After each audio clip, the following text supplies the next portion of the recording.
அஸ்ஸலாமு அலைக்கும் வரஹ்மத்துல்லாஹி வபரகாதுஹு.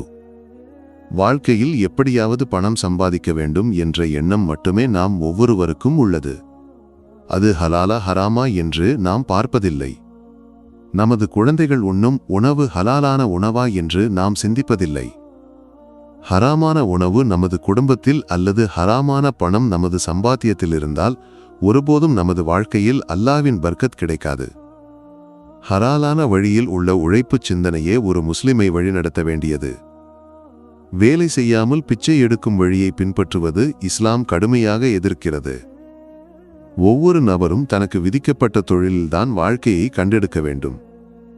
அத்தகைய வகையில் தனக்கு விதிக்கப்பட்ட வேலையை தேர்ந்தெடுத்து செய்கிறான் இந்த பொன்னுமோன்.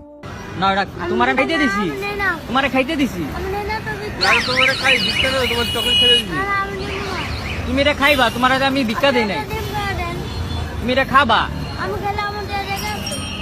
তোমার টাকা আছে, এটা আমি তোমার খুশি হয়েছিলাম। হ্যাঁ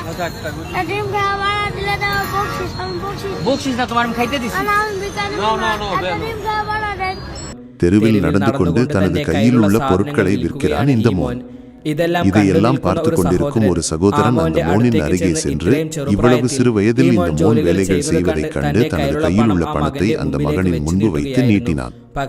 ஆனால் அந்த மோன் அதை வாங்கவில்லை. நான் பிச்சை எடுக்கவில்லை என்று இருந்தது அந்த மோனின் பதில்.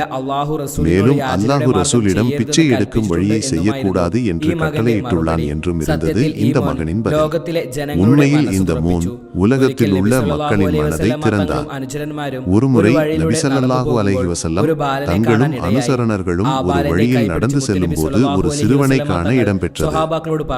அந்த சிறுவனின் கையை பிடித்து முத்து நபி ஸல்லல்லாஹு அலைஹி வஸல்லம் தங்கள் சஹாபாக்களிடம் கூறினார், இவனை அல்லாஹ்வும் அவரது ரசூலும் விரும்புகிறார்கள். முத்து நபி தங்கள் இவ்வாறு கூற காரணம் அந்த குழந்தையின் கையில் தொழில் செய்ததின் அடையாளம் இருந்தது.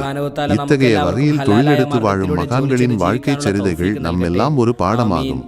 அல்லாஹு சுப்ஹானஹு வ தஆலா நம்மெல்லாம் ஹலாலான வழியில் வேலை செய்து வாழ்வதற்கான தௌஃபீக் கொடுக்கட்டும். ஆமீன்.